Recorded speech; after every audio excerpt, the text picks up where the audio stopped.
Thank you for sticking around. We are here. That is real ominous. Every time we hit something, something shifts and we're going to open one of those boxes and it's going to flood out. Anyway, thank you for joining us for a new release rundown where any of these boxes might burst open at any moment and flood games out onto the table. We are joined by Blue Highway Games. Amanda. Hi. You had joined us before, and you had decided to risk coming back again and sharing games with us. It's true. I had so much fun. Had to come back. Did you want to talk about yourself or the store at all? A quick, always talk about the store, but September, we're moving into kind of year-round events, so we're back to do our regular kids D&Ds on Thursdays, Friday night Magic for Kids, all those back right up. And where is Blue Highway Games Queen located? Anne in Seattle, so it's right near downtown. A little bit out of the way, but once you know where it is, good location, good parking, that kind of thing. So, Great. Yeah. And so you brought a selection of games that came out this week, came out recently, that you wanted to talk about. Yes. You want to share with folks. Yeah.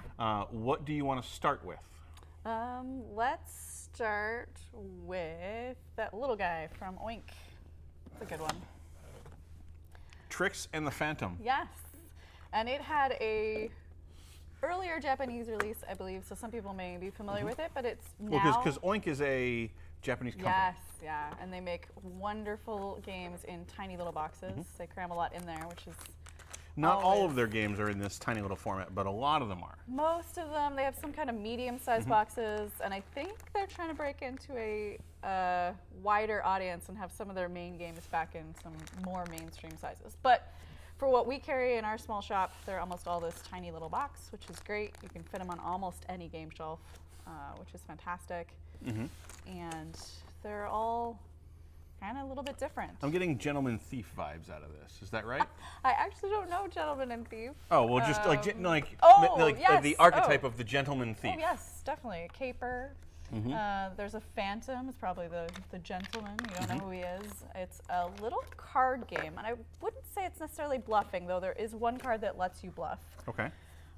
Mostly it's kind of hidden information, what you know. So it's kind of more deduction-y than bluff, maybe? A little bit deduction, although there's not like a clue element where there's like one bad guy. Sure. But you have a card that you're going to play, but I don't know what card it is, but you are going to let everybody know what color it is. Okay. And then we kind of have like a little cheat sheet that lets us know what the options are. So there's only three red cards. So basically, I'll play a card, and I'll put the blue, red, or yellow kind of token on it to indicate the color. Correct. Okay. So the shape of these tokens doesn't matter, it's just the color? Not really, more thematic. Okay, Yep. they're just stylish. Yep, for that Gentleman and Thief look. Sure. And then we all are going to put down some information on the table, and from that, we're going to try to figure out, using your little clue, which I think is really fun, little magnifying glass, on which one we think is actually the guilty suspect, or the guilty criminal. Okay. And that's determined a lot of what's on the cards. Things are going to negate other things, but ultimately the highest number is the criminal. Okay. But there's, if you play a certain card, it will take out certain other high cards. So Forensicist? A forensicist. You Okay, know, all right. the person in charge of forensic science. All right. It's in. I guess forensic expert was a little bit too long, or forensic It's in scientist. Spanish here if you prefer that. Okay. And they'll take out the politician, which is the highest card at 10. And there's another, like the barkeep. Even if the politician is on the table, the barkeep's actually the criminal. Okay. I guess the criminal was chatting to the barkeep and dealing in bad deals there. So like let's say they wait a 3-player game. Yep. And it was like this. Yep. Then we would look at our cards and we know that there's a blue card out. Yep.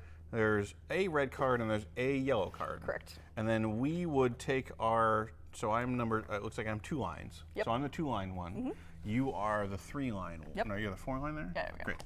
So we would then take this and decide, okay, where do we want to put it? Yep. And we want the highest number, except for like those exceptions. All the little exceptions. So if I think it's a lot of, if you did this, that's why he must have done that, because he thought you had this, so that's why you played that one. Therefore, I think you took this card to eliminate this one, therefore I think that one's the highest In card. what order do we put down our choices? Whoever puts down their card first will go clockwise for the other cards. Then that person will start looking for the clue, and it moves counterclockwise. So whoever played down their card first will be the last to try to guess. First in, last guess. Right. Okay.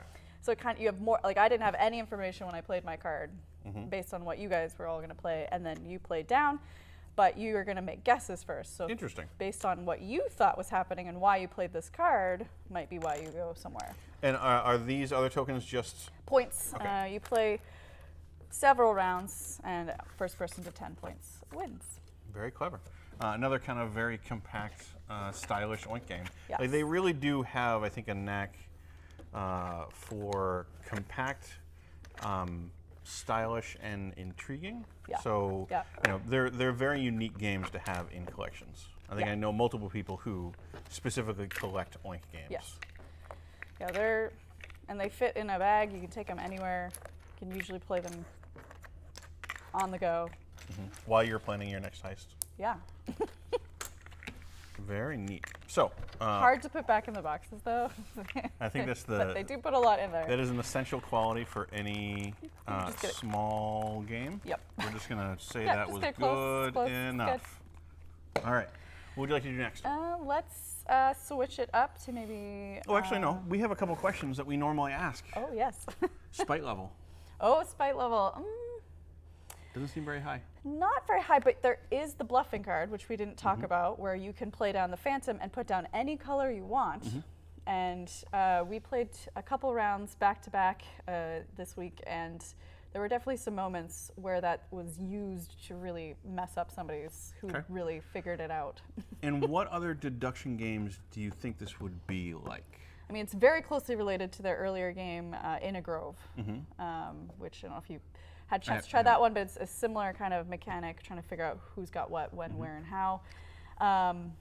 But it's a I mean, it kind of reminds me of Love Letter in some yeah, ways. there's limited information. It's only 10 cards. Yep, and you want to have the highest number card. Yep. And you're trying to gauge the likelihood of that, Correct. that kind of thing. Yeah. So it seems like, you know, very simple deduction games would be a good choice. Right. And I'd say, you know, a little bit older, not too young on the kid end Sure. as for the subtleties of the bluffing. But yeah, Okay. good. What is next? Let's do Chocolatiers. We'll kind of move up by box size, I guess.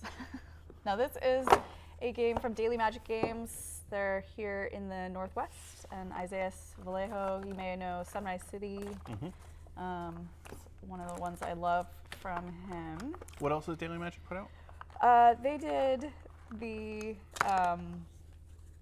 Sailing to Osiris and Horizons, and their big one was the one I'm blanking on, but Was it Valeria? yes, thank Okay. you. Like, because it like, you can't remember the name, and in my I mind know. I'm like, I think it's Valeria, but I don't want to say They're it very and sound popular dumb. one. Nope, I Great. was just drawing a blank. So by our powers combined, we Thank can you. remember a couple game titles.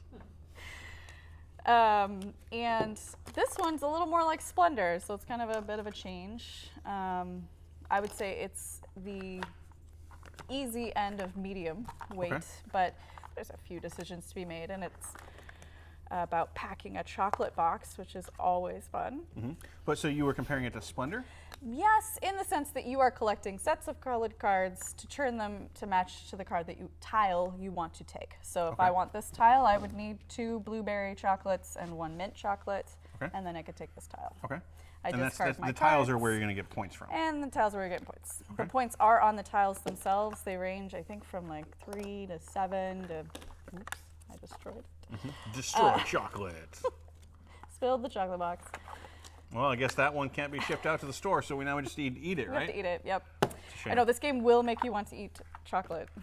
But yeah, you kind of have a little market of tiles, and you have cards that you're trying from, and also kind of an open marketplace like Ticket to Ride or Splendor. And you can take just 1 card on your turn, Sure. or you can discard cards to take more of the cards that are visible.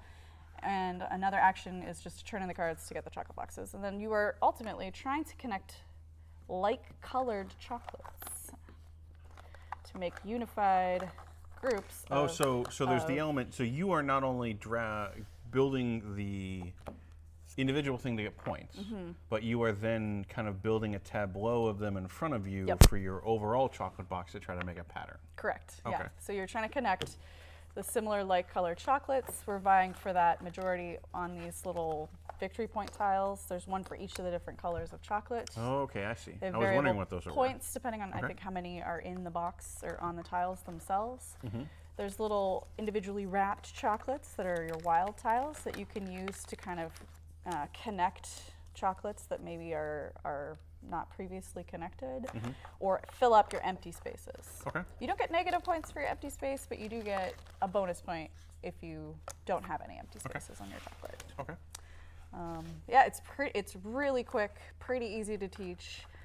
We like to call them like lunchtime games that you can play over lunch. It's about 20 minutes. I think it's going to be great for families and like as a filler for game night. Great. So you don't have to pay any resource to pick up cards. There's no like cost in the market other than just the opportunity cost of grabbing each one. So it's kind of like that is how like Splendor works or Century Spice Road or something like that for the most part. You get to discard. If you discard a card, you can draw more than one. Great, great. I mean, that seemed like the exception for the powerful play, basically. Yep. Okay. You get a couple actions per turn, so you could just do that twice, pick up 2 cards, but you get to refill the market or discard multiple times or pick up and then build a chocolate box. So it doesn't seem like there's a very high spite level either, because there's no real direct interaction other than me taking the thing that you want. Correct. Okay. Yep. And so you'd mentioned Splendor, and I think we'd mentioned a couple other kind of quick drafting games like that. What other game do you think this might be similar to? It's a more multiplayer version of something like Chocolate Fix, which is for chocolate lovers, the solitaire Sudoku-like game. Okay. With chocolates, but putting it strongly in that younger family, quick gamer world. So I mean, fans of like Azul and. Okay. So accessible game, family game, lovers of chocolate, people who like Splendor but want kind of another take on it. Yeah, or like a quick lunchtime version of Splendor. It's faster. Much faster? It is, I think. Okay. So I mean, Splendor's fast, but yeah. Especially once you know what you're doing. Yes. Yes. Okay. Anything else you want to say about it? No, I think that's great. Great. I think we covered this on Kickstarter.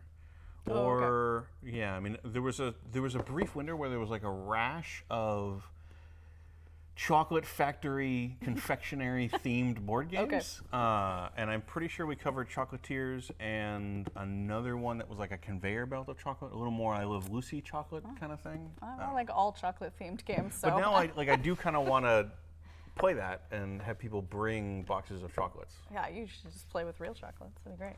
I don't think you'd end up with any points at the end because you would have empty spaces everywhere. Yeah, it's true. What do you want to talk about next? Let's move along in the same kind of genre or level of game. If you're staying in box size, I think. Oh yeah. Cartographers is. I threw this one in at the last minute because we just got it in store. So this is this hot morning. off of the pallet. Yes, and I mean people have been picking it up at conventions. We've had a chance to play it. We've had a copy in our library for a while. Looks like a flip and draw. It is. Or a draw and draw, or however we want to label it. Yep. But I'm still pretty excited about it. I can't get enough of roll and rates or draw and rates or whatever. And this one is no exception, and it's great. We've been playing it a ton in store, and as of today, we can sell them. So that's very exciting. I wonder whose map we have here. It's great.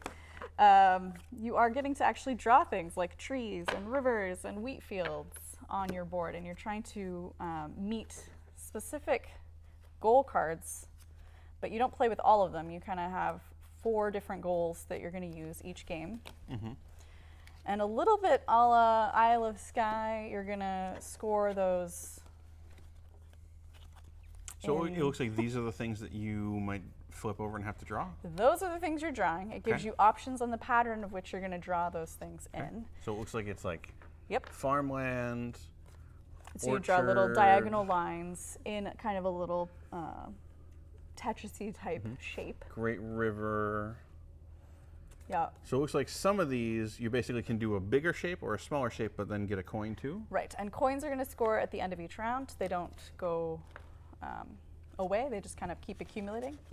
So they're a nice kind of safe way to get points, but you're filling up lots of your board. Okay. Although not necessarily. Oh my God. Everything is ruined. This must have been the one making all the movement. It's fallen all over the place. All right. Yeah, so you're drawing, you're filling things up on your board, but you're keeping an eye on what's going to score this round. And a little bit like I Love Sky, if you remember that, where you're scoring like A and B this round, and then B and C the next round, you do the same thing. So you're going to have a specific goal card that is for round 1, and you're going to score. Are the goals for each round revealed at the beginning? They are. So you can plan ahead? Yep. Okay. You can plan ahead. You'll even know what order they're going to come out. It goes, I think it's spring, summer, winter, fall, or fall, winter. So some of these things also seem very like D&D-esque almost. Like there's a Bugbear Assault and a Knoll Raid. Well, there are some negative drawings that can happen on your board that are going to cost you some points, and you don't get to choose where they're drawn. You're going to pass your sheet to another player who's going to then draw that shape and pattern on your board. I feel like suddenly we've introduced some spite into roll and write games. Yes, I think we saw a little bit of it in Penny Papers, which kind of got overlooked from last year. They had one where you passed around your drawing bad stuff on other people's sheets, so I was very happy to see it back in, or maybe this started it, but in this game, because you then have to deal with the goblins or the bugbears that they've put in your land, and you have to surround them and capture them with any different land type. Although there are some scorecards that have bonuses just for having some of everything or something different around it. So they're not necessarily bad. I mean, they are bad, but they're not the worst. Yeah, you can find ways to score points from them sometimes. So you have a deck of cards that have patterns on them. You're flipping them over, drawing them on your map area to compare to kind of a conveyor belt rotation of goals each turn.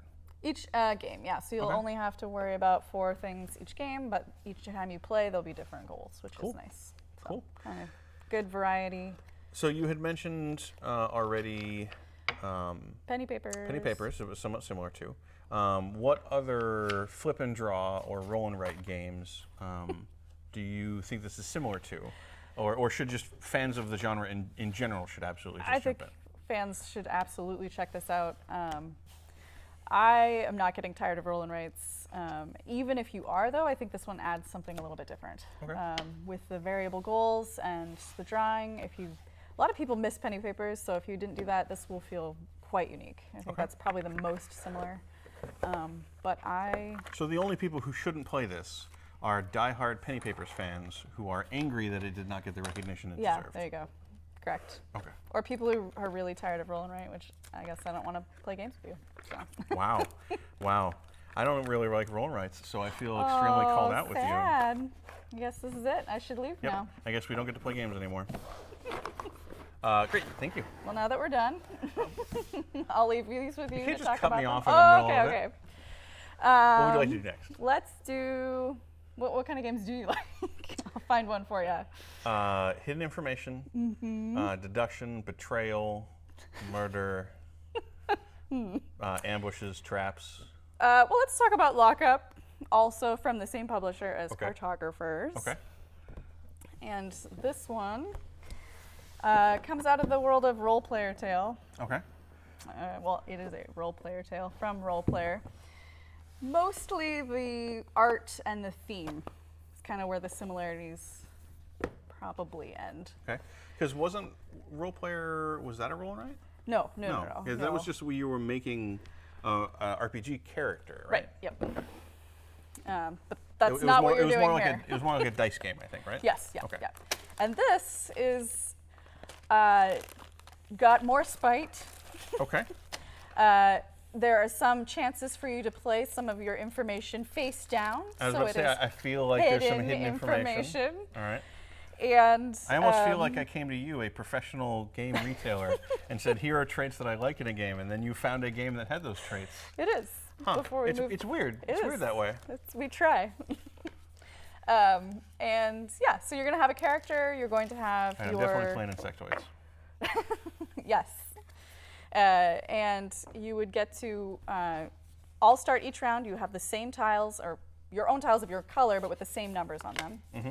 And the game is putting out bids on the different locations in the hopes that you'll be the strongest there, most likely, or second, or sometimes the least strongest, in order to get some cubes, some goods, some resources. Okay. So if I go on the sewers, hoping to get some of the Sewer resources. yes, the sewage tokens. The first person who has the strongest Is this the first power, game to have sewage tokens? Probably not. Good question. All right, we'll see if chat can figure out any other game that involves harvesting resources from the sewers. But you were saying. I'm sure. If you put down your, I can't even reach there, but if you put down your token, and at the end of the round, once all our tokens are out, or we've all passed, you have the strongest, you're going to get 3 sewer tokens. And if I had the second strongest, I'd get 2, and so on and so forth down the line. And these are, so these are hidden. Okay. Well, these are hidden at first. You don't know who's playing what, but you do play them face up. Oh, so you're saying, I'm bidding 4 on this. Okay. However, twice per round, and there's 6 rounds in the game, you can just play a tile face down. So you don't know, and you'll want to do that. That's kind of the point. So did I play my 4 here? Oh, but at the very end of the round, you see I played it there, so I must have played my 5 there. Or, 2. There's some ones that let you avoid taking the kind of negative, I've forgotten, suspicion tokens, because the guards are very suspicious of you. I guess we didn't even talk about the theme. You're in jail. Okay. And you're trying to build a jail cred and Jail cred. develop a gang, Okay. a prison gang of other nefarious creatures. So you're a horrible criminal, locked in prison, dungeon. attempting to harvest stuff from the sewers to escape. My friend asked me when we were playing if you're trying to escape. I think no. I think you're we're just trying to still rule in prison. jail. I Okay. think you're just trying to be the Cool. baddest you can be in prison. That seems reasonable. The tools that you're making are things that might help you in prison, and but you're exchanging your resources to build the items. The goons that are walking around that are dropping those suspicion tokens, you can also go befriend them and get the prison guards who normally make you lose points to join your team. This sounds great to me. It's a lot of fun. Okay. So I mean, it seems like it's not quite worker placement, because you're not placing workers, you're bidding. It's sort of bidding worker placement in a Yeah, way. because Yeah. I mean, it seems like instead of a lot of worker placement games where the first person to put their worker on a spot gets the benefit of it, Yep. here it's the person who put their most valuable worker basically on that spot. Right. And multiple people can go on the same space, but you can never return to a space that you've been outbid on too. So you have to kind of commit, like I'm doing a 4 here, and if you come along with a 5, I'm just sad, because there's nothing I can do about it. Okay. Yeah, the art is fantastic. The board's really neat to look at. It was a lot of fun to try to figure out who put what number where when it was face down, and yeah, it's great. So what game do you feel like this would be similar to? I mean, there's a lot of worker placement games out there. It's true. So you're putting out the worker placement, you're getting the resources to kind of build the thing. I mean, is there another game that you think feels similar to the rest of it? The bit of a stretch, but going back to Medici versus Strozzi, which was more of a how much you're paying, but you're paying in your points. You would say, I'm willing to pay 6 for this unless you're going to pay that to me instead. Sure. And so a little bit of back and forth on the numbers element there. The feel of the game, maybe a little more along the lines of Ex Libris, if we're just talking about the look and of the game. And how complex do you end up feeling this is? Russian railroads? I would say medium. Okay. It's not overly complex. It was pretty easy to teach and get playing. You're really just putting out your bids, taking your stuff, and doing it again. So for people who are really big into role player, is this a natural leap, or is this just a totally different game that happens to share the same art? I think it's pretty different. Okay. I would say probably a different audience than you might expect would find this interesting. The more the worker placements or the auction games, because the elements of bidding from Medici or Raw or some of the more classic Euro bidding games are found here, which is on a very different theme. So from some classic a mechanics, normal Euro. some classic mechanics in a very heavily themed, more modern game. Yeah, I think so. And the board was double-sided too. Is the other side a different map? Number of players. Okay. So there's less locations for 2. It has a solo variant, but I know nothing about the solo. I find that interesting in a bidding game to have a solo. Yeah, there must be some sort of AI bid or just fundamental cost, I imagine. And I apologize, I hadn't looked into that too much, but We don't expect you to be an expert in everything. Oh. We just expect you to be able to talk about everything. Expert. So, and it seems like there could be a fair amount of spite here, as you can specifically outbid people and ruin their life. Correct. Okay. And especially because, if you commit your 4 and I outbid you with a 5, then, I can see a scenario where someone is unfortunately outbid on many of their spots. It's true. If you get absolutely nothing on the spots, there's one spot you can't actually go to because it's where you are sent when you receive nothing. I was about to say, is it the warden's office? It's the library. Okay. And you are able to then pick up books where you can have tools to help you change some of the mechanics or rules that are happening throughout the game. So you sometimes want to go to the library, so you play a low bid that you know will get you nothing so that you can go to the library. Okay. Yeah, it was neat. Very neat.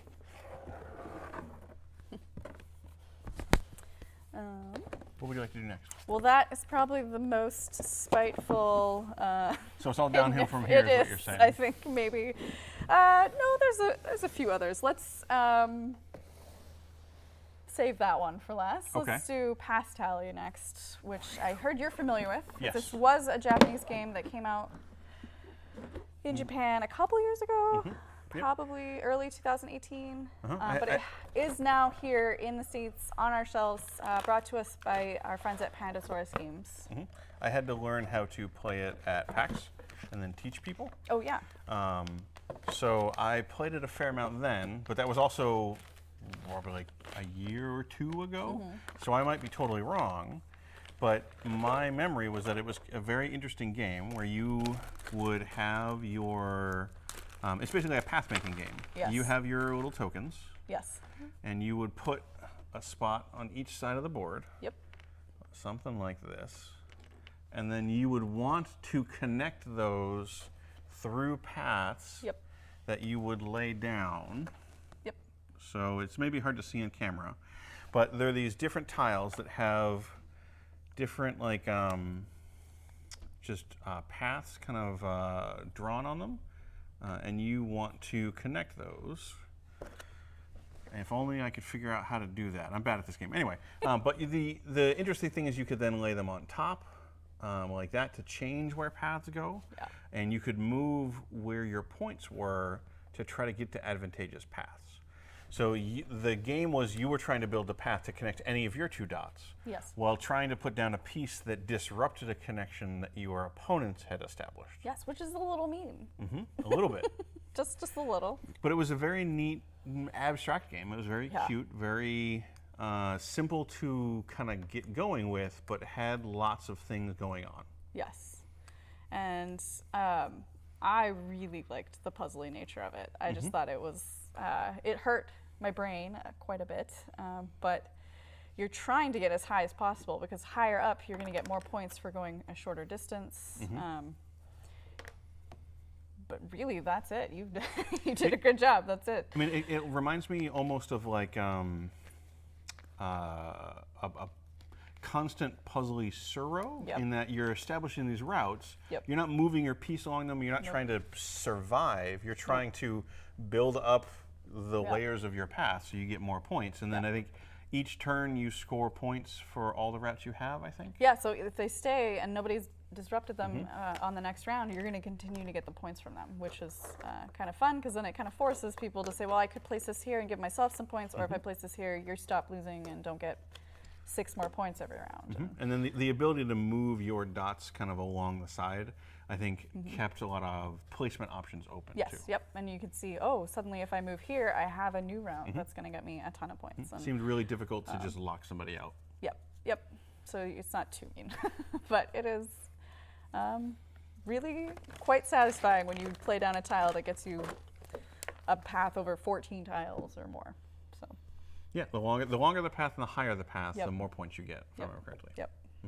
So it's, if you like puzzle games, if you like path games, if you like Suro, but want something kind of a little more, or significantly more strategic, Yes. then Or puzzle-y. this is something to check out. Yep. Are there any other kind of games that we would compare this to? I'm not sure. It is definitely in the abstract family. So I know bringing it into the store, it was very polarizing because there's those of us that love our abstracts and those that don't. It's so weird to me. I know. I love abstracts. I mean, it's one of those, like, I will say that there aren't many abstracts that I love, but, like, they're great. I mean, like, they're the ones that I love, I really, really love. And it seems weird to not want to have them just because they're abstract. Like, just because there's not goblins and monsters on it doesn't mean it's not a cool game. Yeah. But they definitely played it like, okay, so if I don't want to play checkers anymore, I'll play this. And I was like, okay. Because, I mean, there is a certain amount of just sitting there and kind of thinking. And, like, you're looking at your tile and you're choosing, and then you just place and something happens. And, so a bit weird, but maybe checkers or chess. not quite. Yeah, there's definitely a thinky aspect Yeah. to it, and you don't have a theme to kind of fall back on. Right. But a very, like, I also found it very, like, calming. I think when I was teaching a couple different people to it, it did seem like people kind of reacted strongly. It almost was like, a lot of the kind of, like, really hardcore gamer folks who came in were like, whatever, I don't care about this game. But some of the more casual folks who were maybe dragged by their partner to PAX were much more like, oh, this is cool. Like, this is a neat thing to connect with. Yeah, yep. A little polarizing, but I love it. I think it's fantastic. So for people who want something kind of like Suro, more strategic, or a definitely change of pace, or just like abstract games. Yep, super puzzly. What else? Yeah, let's do Tonari? Tonari. Now this was a. That's the this one was the one making that the was. noise. It's gonna fall out. Yeah. on the So every table. time we were touching the table, we would hear this noise to our left, and we would worry that everything would fall out like a big wave. Ah, yes, it was the ocean. A wave of board game pieces. Because this was a big Gen Con release, I believe. Yes, yep.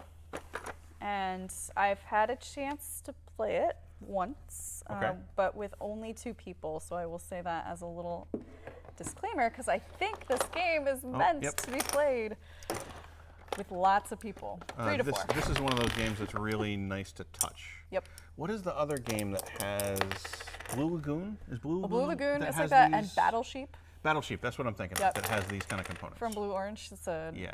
almost identical tiles, but this one you're going to put out all the tiles, sort of like Battle Sheep. They're all over the board, and you're going to collect them, but you're not going to make stacks. You're going to remove them. Okay. We are sharing the boat that is sailing around to collect the fish. Okay. But each turn that you move it, you're moving on to a piece, you take that piece. Okay. Why I say it's going to be better with 3 to 4 players is because at the end of the game, with 2 players, you just look at what you collected, set collecting, you count up your points. Whoever has the most points wins. But with a 3 or 4 player game, you're also adding the points of the player to your left to yourself. So you want to set up your opponents well, but not so well that they beat you and their other opponent's doing well.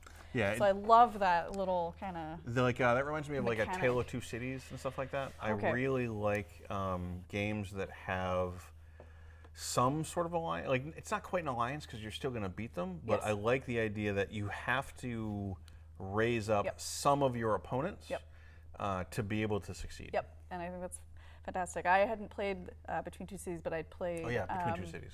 Between Two Castles, which same thing, kind of moved into the Mad wasn't that, Castles. Between Two Castles of Mad King. Oh yeah, there you go. Yeah, We'll yeah. both get it right somehow between the 2 of Yes, us. again, once again, by our powers combined, we will figure out what a board game is named. Yeah, both of them. That's the little boat that's going to be sailing around. One thing I thought was kind of neat about this game is if you notice the designer is one of them is Alex Randolph, who passed away in like 2004, and so Bruno Feduti is kind of wanted to elevate some of his older game designs that maybe didn't get quite produced, I don't know if it was, and this is a remake, but I think it was something he's taken and sort of made fresh. Very neat. It's a nice kind of memoriam to a designer. Yeah, I mean, a designer who designed many great games over the years, like Ricochet Robots and other Again, classics. These that pieces are great. grew Like up here, playing. hold on. I want to put these back on the board and just make noise. If you put them here, Yeah, see? they're great. It just sounds good. Yep, very tactile. I mean, Azul, people are really liking kind of piece components that are hefty. Yeah, I have to say that just the tactile nature, I think, is one of the reasons why I like. We talked about it, and it was a game. Splendor. Splendor, yes, and the chips. Yeah, like it's one of the reasons that I like Splendor so much, and I think that it's so enduring, is just the feeling of those poker chips is really satisfying when you take them. And then they made them a little bit lighter. And oh, did they? Sacrilege.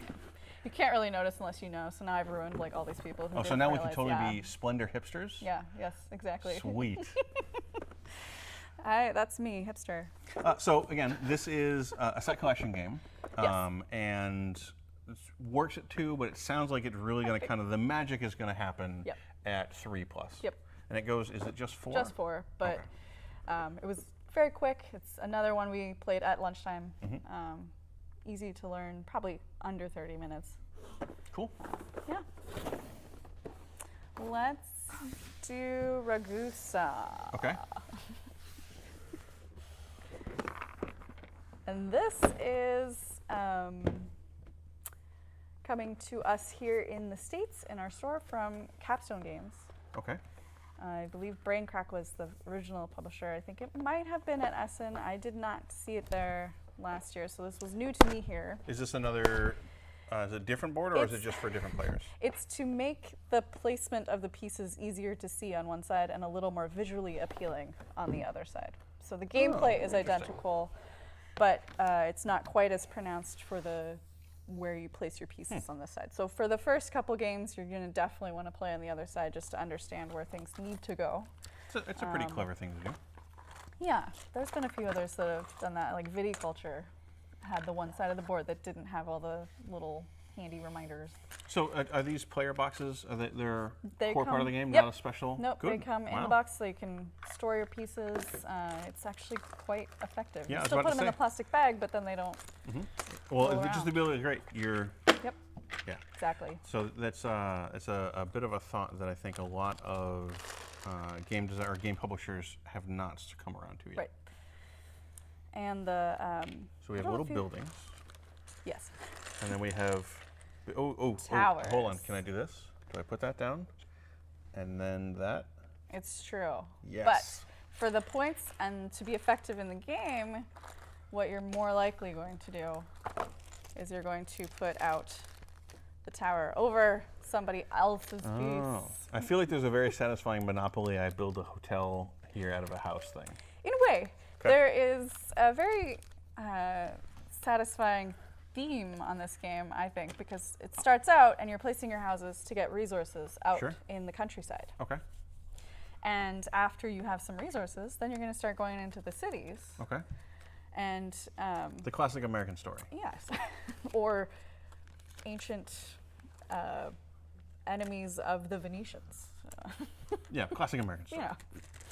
And from there, you're going to build it up, and you're going to be working on building some walls that will be connected through your piece, between your pieces. Okay. And if somebody goes ahead and builds one of their houses where you are hoping to continue your wall, you'll be able to kind of keep going with the wall over top of their houses. Interesting. Or if somebody prepares for their wall building and sets up the tower before, I could still come in here and take advantage of those spaces with my tile. The idea of building a wall over an existing building sounds extremely European to me. Yeah, I think so. Old city, you're trying to pack it all in there. Yep. But the game is very simple. You just have a certain number of turns, depending on the number of players, which is the number of houses you have on your turn. You put out a house, you get the stuff around it, end of turn. Okay. And then you do that 10 times or so, and the game ends. All right. But you're building up. You're going to have more and more resources on kind of a little player boards that are determined with cards, sort of like the Catan Rivals. The numbers adjust up on, I think they're in the little player boxes. Oh, okay. I see. Yeah, by color. So if I have 7 barrels of wine, you would know that because my number 7 would be on my barrel of wine. Okay. Funky. Yeah, it's really unique. But once we were done playing, it was very classically Euro. Yes, So I mean, it sounds extremely Euro. extremely. And the designer did Kalamala from last year. If you had, I but gotta play that another one. kind of very unique, classic feeling Euro, which is kind of neat to see. So I'm excited to see what else is coming out. But first, I got to play this a bunch more times. So Cool. So you said this is extremely unique, but if you had to compare it, or if you had to recommend that somebody who maybe has played a lot of Euros and wants to come to here, like what other Euro games do you think this would be a natural transition from? it had, of course, elements from many, and utilized them in unique ways. But Medina, I don't know if you ever played that. It was very different in that one. You're just putting out your blocks, and but in that sense, you're sort of just putting out your houses. You are recording things differently rather than just with your blocks. But you don't have to work on the wall. That could be. You could have a totally different strategy of going after the cards at the marketplace, and so there's differences there. I mean, does it basically just boil down to if you're a big fan of Euro games and you want something a little bit different, then definitely check this out? Yep, but Okay. that classic where you have a lot to think about, but your turn action is so simple. It's very elegant. It's just you put down your piece. So, I mean, a lot of those games they take a little while to learn. Yes. But once you learn them, or once you kind of get the initial introduction, then the actual game goes very, very quickly. Right. As far as spite, it's not that much, but you are going to be limited to the number of spaces around certain tiles, and there's, for example, only one space that will get you any kind of ore, and so that might be heavily contested. And Okay. So it sounds like Catan rules. yes, but you do actually just get to build right next to each other. But yeah, yep. Okay. So Cool. I guess Catan lovers might like this. I don't know. Catan lovers who want to take the jump to a full Euro game Yeah. with no randomness, or is there any randomness at all? The cards that are coming out, Okay. the cost of them is on the board. So I had a lot of silver, and so I kept wanting to buy the card that costs silver because I had that to spare. But yeah. Okay. So. All right. So a new kind of classic Euro game. Yeah, a little hard to that get your mind around. Now fell but, over. And I think that means we have just Artemis Project Yes, left? correct. All right. I'm going to slide that over to you. Yep. And this one might have the next most level of spite.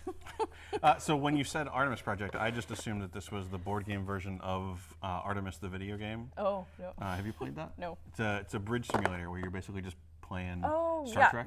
Yep. I saw that at Gen Con, but I did not play it. I thought it was related to the board game. Wow. There's a full circle we have going on here. Maybe people need to use more terms. Maybe. But we're here on Europa, moon of Jupiter. And despair has set in. Yes. So, There are events each round that will be sad or just annoying, but yeah. mining ship arrives. Very sad. Yeah, no. Okay. A So, little better. so we are on Europa. Yep. Okay. And presumably we are colonizing and extracting resources from this. Yes. Okay. And it is dice worker placement. Okay. So you're going to have your 5 or 6 dice or so Okay. Here we in go. your player color that you are going to roll and be able to place. And There are it's lots a of little little pieces in bit here. like Coimbra, if you played that one, in the sense that if I go here with a 2, but you come along with a lower number, it's actually going to kind of slot in at a lower position. Okay. But you roll these dice You do. and then assign them. Yep. Okay. So they're a little bit random there, but there's many places that you can use them. And once everybody has placed their die around, they're going to then get to activate them in numerical order around the table. Okay. And Oh, I just found a pleasant Yes. surprise. that is our bonus feature of the game, not required for use. It also comes with a little bag that you can put your pieces in as well. But if you Okay. don't want to be able to tell what pieces you are pulling out of the bag, you can open your access hatch, put all the pieces in here, Oh, I just figured. Shake 'em up. Oh yeah, and then roll. and then you can dump out Okay. how many you need. Great. So not for the dice, for the workers. Okay. There are different types of workers that I do like the idea that the workers are just loose in this spaceship, and they're just like they're not down, they're not seat belted, they're just Yep. rocket ship yes. comes over and then dumps Dump it. them. Yep. There you go. But they are little shapes, so you would be able to tell what pieces they are. Okay. And so this will be good for the friends who like to maybe Have hidden information. hidden information Or of their surprise. own. So there's dice. There's tiny little meeples that we Tiny. pour out of a spaceship. Bruges-sized meeples. Yes. What are we doing? You are essentially trying to gather the right resources to go on missions. Well, these aren't but missions, but you're actually bidding on these with your dice, and Okay. higher numbers would take them. And then once you've placed them, your other die that have gotten you these meeples are going to fill up and start placing those workers to activate them to get more resources, to buy more of these, Okay. to get more of the tiles. And in the second phase of the game, a lot of those tiles are endgame scoring conditions. Having certain sets of meeples on your tiles, or having tiles just with lots of different variety of meeples. So are these tiles just scoring, or are they? Well, the first ones are to get you. Element? You're sort of the first half of the game. You're pulling from a certain stack. Okay. For rounds 1 through 3, and then rounds 4, 5, and 6, there are going to be some more scoring elements. So the first half is about So getting only 6 rounds.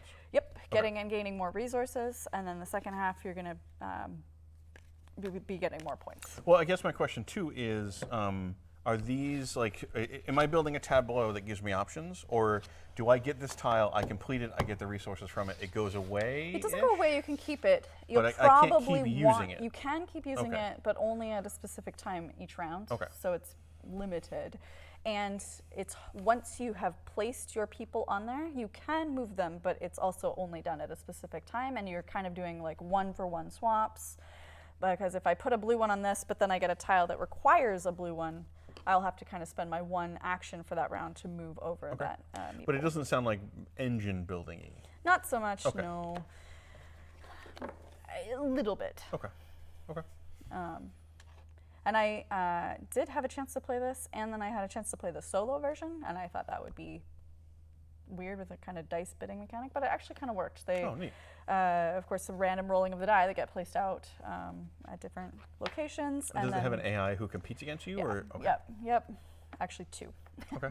So, Well, yeah. because the theme really appeals to me. I like the idea of Yeah. going to space and trying to establish some sort of colony there. Yeah. But with the dice rolling and bidding and worker placement, are there other games that would be similar to this that I'd be familiar with? Well, Coimbra, as I mentioned before, it's like that with the dice and how they're kind of getting placed out I for don't think I the played that one. resources. The same little kind of shuffling of Sure. order. If you go there with a 6, that's great. You would get to take 6 things if no one else goes there. But if I go there with a 2 and Joe goes there with a 3 and Sally goes there with a 4, there might not be any resources for you to take by the time it Joe gets to and your Sally. 6. So, yeah. Always Joe and Sally. Okay. Ruining game night. Yeah. And what's the it's- complexity? Because there's a lot of pieces here. Not overly. Okay. I would say it's they've done a really good job of putting a lot of the iconography on the board, making it figured out what make this sense. is. That's our little It's the crawler who goes through the snow. tractor. Yeah. I was like, this is a weird dragon dinosaur skull thing. Start player marker. I think I should just not be the archaeologist on Europa looking at things. Maybe not. Maybe not. But yeah. No, it's neat. I thought this was a good one. I saw it first at Gen Con, and it has now hit stores as of last week. Well, so comparing, because I think we kind of had a gamut of complexity here. Yes. And I guess to try to put some of these in context. Artemis Project compared to Ragusa compared to Lockup. Lockup also had some worker placement elements to it. Yep. Ragusa, arguably, you could say your buildings are kind of like Sort of. Yeah. So, where in complexity do you think you would place these different games? I would put. Like, I'm not asking which one's better. Yeah, but, complexity. I would put Ragusa at the top end. Okay. As far as it's seemingly simple, but it kind of has a lot to think about. And you sort of, a few people that we played with, one of them was.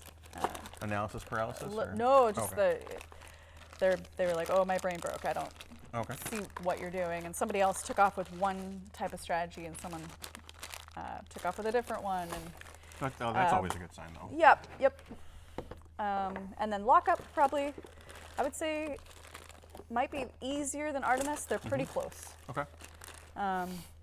So then Lockup that was means really that you would probably put. elegant. You'd probably put. It's really weird to describe a game with that much of a theme as elegant. I know. You know what I mean? I know, because it's pretty Euro-y. So the theme is, you seem a pretty big fan of Lockup. It's true. I brought games I like, so. That's usually a good way to recommend games to people. It's hard to recommend games I don't like, but. Yep. So Lockup, you said was like mid complexity or light mid? Light mid, and I would say Artemis is mid, and this is on the little bit of the heavier end, but again, only in its strategies. Okay. The gameplay is very simple. Okay.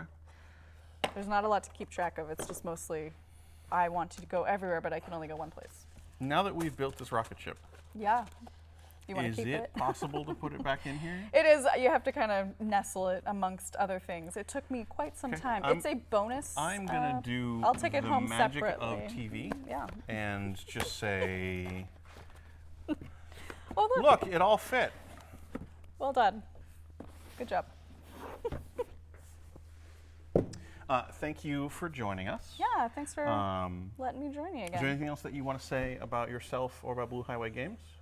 No, I think I'm just excited The to. games speak for themselves. They do. Well, this time of year is great for games. We're going to get a lot of new things in store in the next few months. There's a bunch of Gen Con releases that are filtering out to stores starting to still. show up now. And then There's the holiday rush.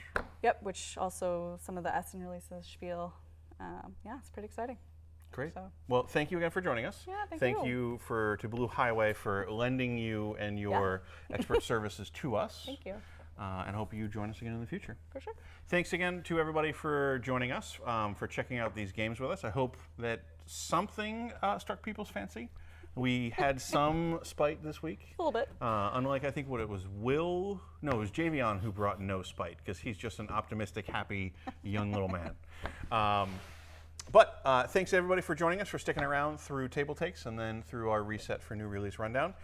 We have Brothers Murph on Monday night. We have Fireside with Peter Atkinson on Wednesdays, although next week he will not be here, so we won't have a live episode. We'll rebroadcast something. But then he'll be back the week after that. We will also have Table Takes again every Friday at 11 a.m. And then we have new release rundown 12:30-ish once that wraps up. Remember to follow the channel. We put everything up on YouTube shortly thereafter. And I hope that we will see all of you again soon at our future shows. Fantastic. Thank you. Goodbye, everybody.